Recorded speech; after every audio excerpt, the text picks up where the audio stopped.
Bonjour à toutes, j'espère que vous allez bien, vous et vos proches. Cela fait maintenant déjà 7 semaines que nous sommes entrés en confinement. Je sais que la situation que nous rencontrons n'est vraiment pas évidente pour tout le monde, et notamment quand on est une femme de plus de 45 ans, qu'on recherche un emploi ou qu'on est en train de lancer notre activité. C'est pour ça que j'avais envie de partager avec vous un petit peu de mon énergie. Alors je me présente, je m'appelle Karine Ontoursi, je suis la fondatrice et la dirigeante du cabinet Paradigme Coaching, qui accompagne des hommes et des femmes à travers le coaching, la formation et le bilan de compétences. Je suis également bénévole chez Force Femmes depuis 8 ans déjà aujourd'hui. Le message que j'avais envie de vous transmettre, c'est que je sais que la situation n'est vraiment pas facile, que vous rencontrez des hauts et des bas, et qu'il y a des jours où c'est beaucoup plus difficile de vous motiver. Et c'est normal parce que nous vivons une situation qui est exceptionnelle. Le contraire serait d'ailleurs étonnant. Quand nous écoutons aux informations qu'il va y avoir de plus en plus de chômage en France et à l'étranger, c'est normal de nous demander à quoi bon continuer notre recherche d'emploi. Je comprends vos craintes, vos doutes, et en même temps, nous ne savons pas quelles vont être les conséquences de cette crise. Peut-être que de nouvelles activités vont émerger. Nous assistons déjà à de nombreuses initiatives innovantes.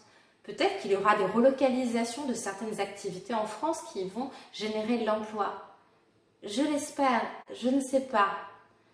Par contre, ce que je sais, c'est que si je commence à penser à des choses négatives, cela va influencer ma façon d'agir et d'oser. Et le risque, c'est de m'enfermer dans une espèce de spirale négative.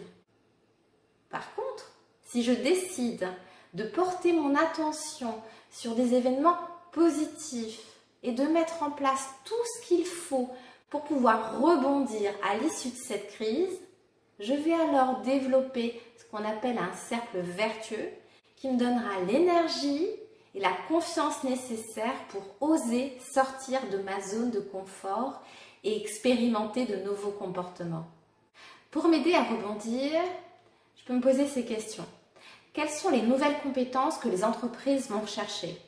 Comment vais-je pouvoir développer mes compétences pour qu'elles puissent justement répondre à ces nouveaux besoins ? Et si cette période était aussi l'opportunité de réfléchir et de redéfinir mon projet professionnel, le redonner davantage de sens, identifier ce qui est vraiment important pour moi. Alors comment faire ? Déjà, la priorité, c'est de prendre soin de vous. De vous accorder du temps pour réfléchir, pour lire, pour vous reposer, pour méditer, peut-être pour reprendre aussi une activité physique.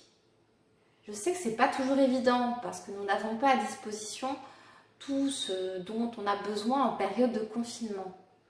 Pour autant, j'ai échangé avec beaucoup de candidates depuis le début du confinement et j'ai été impressionnée par leur dynamisme, leur énergie, leur créativité, leur audace et aussi par leur richesse de leur parcours professionnel.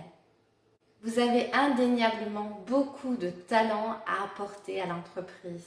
Ayez confiance en vous, soyez créative, demandez de l'aide et surtout ne restez pas seul et apprenez à valoriser toutes vos compétences. Je vous propose, si vous êtes d'accord, de nous fixer comme objectif de ressortir encore plus forte à l'issue de cette crise. Que nous puissions développer cette entraide et cette solidarité nécessaire entre nous dont nous avons toutes besoin pour nous dire, une fois passée cette crise, waouh, nous l'avons fait. Voilà le message que j'avais envie de vous transmettre.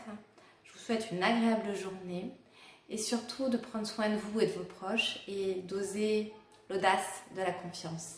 À très bientôt.